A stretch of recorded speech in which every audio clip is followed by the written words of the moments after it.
One of the most common questions beginners ask is simple. How much money do I need to start with ClickBank? And for many people, this question alone stops them from starting because they assume the cost is high or that they need to invest before seeing any results. But the reality is more nuanced than that.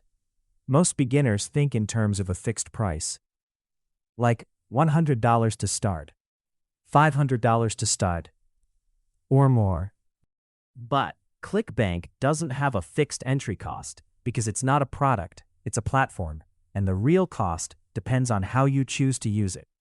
Technically, you can start with zero investment, no paid tools, no website, no ads, just organic traffic.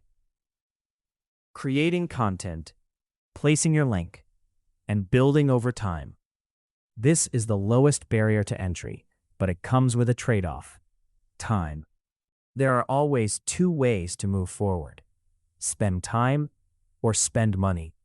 If you don't invest money, you invest time creating content and building traffic. If you invest money, you can accelerate visibility through ads or tools. But neither option guarantees results, because results depend on structure, not just investment. Even though you can start for free, some costs may appear over time.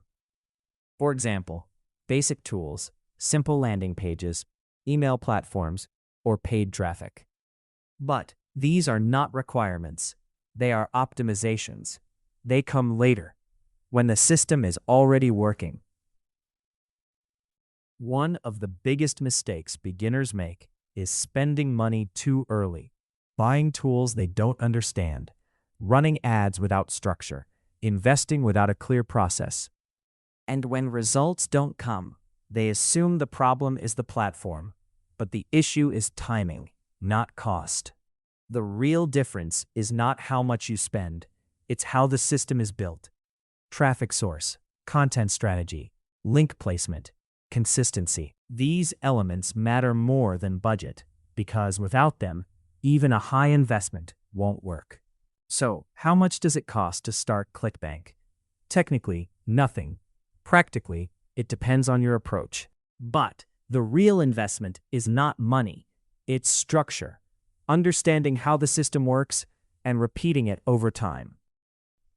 If you want to see how this structure is organized step by step in a guided format, there is a full breakdown available in the description below.